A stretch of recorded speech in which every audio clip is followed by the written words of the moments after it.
Bonjour, bienvenue dans Un jour, une parole, un jour. Aujourd'hui, Galates 5, 22, on va parler du fruit de l'esprit. Le fruit de l'esprit, c'est l'amour, la joie, la paix, la patience, la bonté, la bienveillance, la foi, la douceur, la maîtrise de soi. Alléluia. Tout un programme. Est-ce qu'on est déjà bien dans le fruit de l'esprit? Quand je regarde cette petite liste ici, je me dis que des fois, c'est quand même difficile. Lorsque je me baladais au bord du Rhône, vous savez que le Rhône est un grand fleuve quand il arrive en France, quand il se jette dans la mer, mais là où je suis en Valais, en Suisse, c'est plutôt un gros torrent impétueux qui descend du glacier.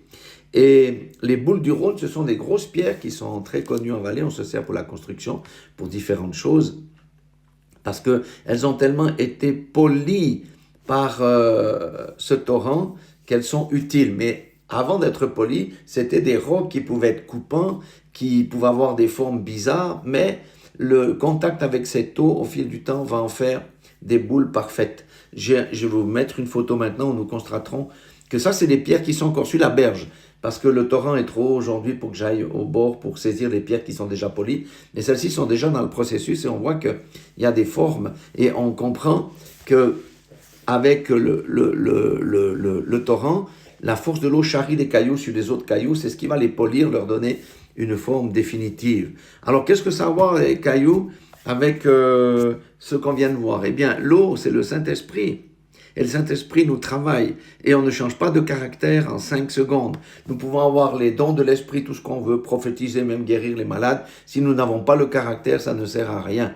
Le caractère, c'est ce qui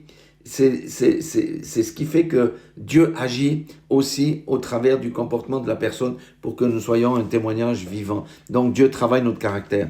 Et vous savez comment Dieu travaille le caractère? C'est comme le caillou qui roule sur un autre caillou. Dans les couples, c'est le conjoint qui va faire ton caractère.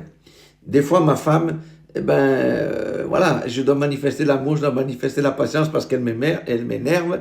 Et des fois, c'est elle qui doit faire ça parce que je l'énerve. Parce que vous savez, nous sommes complémentaires, mais nous ne sommes pas de la même manière. Ça peut être un patron qui est très embêtant, ou par exemple, pour l'un, il va travailler la patience.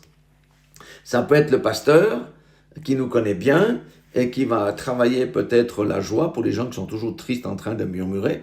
Donc c'est l'œuvre du Saint-Esprit qui se fait au travers des autres. Le Saint-Esprit nous parle aussi directement quand il nous tire l'oreille, en disant ça, faut que tu changes, mais c'est un travail qui se fait dans la durée, c'est le travail du Saint-Esprit.